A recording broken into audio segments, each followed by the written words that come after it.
Son excellence le président de la république daf nu wan yoon bu gaaw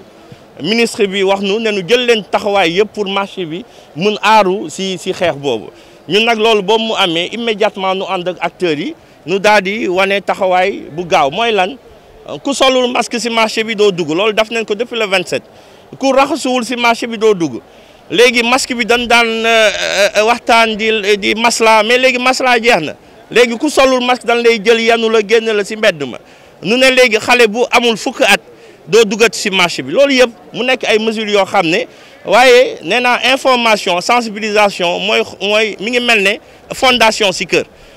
lu mu dëgg lu mu rafet si amul fondement bu dëgg du dam ñun nag ñu xalaat ni information sensibilisation dafa nekk loo xam ne dafa war a nekk au cœur du dispositif loolu nag ba mu amee ñu saisir sunu naataangoo yu SNEIPS yi dëgg yàlla may sant gërëm di directeur bu baax vraiment boobu ma ko waxee dafa wane si saa si taxawaay njaxlaf wane disponibilité ba tey mu ñëw ànd ak équipe am bi yëpp ñu ñëw nemmeeku xool taxawaay bu nu am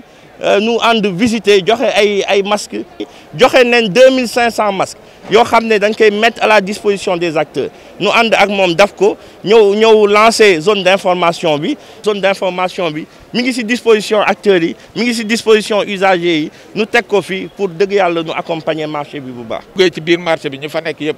ñu ngi takk seen masque ñoom naam indi nañ seen masque waaye tey moom jël na 2500 masques distribuer ko gratuitement ñi fiy liggéey donc loo xam ne sens citoyen la ñu war ko ci remercier di ko féliciter waaw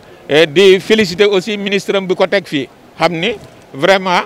juumul moom mu ko proposé président de la république pour ñu teg ko fii juumul parce que nit koo xam ne wane na tey jii ni Baye Fall la mu ngi liggéey mu ngi ñaax askan gi defe naa lu ci am solo mooy ñëpp jàpp ci. nit ku mel nii wane pas-pasam wane engagement am jàppale ko yomb na parce que da ngay sawar pour jàppale ko loolu moo tax ma ne la dinañ ci taxaw dinañ xool nan la ñuy def pour accompagner ko pour effectivement sensibilisation bi gën a am doole au niveau de sa structure.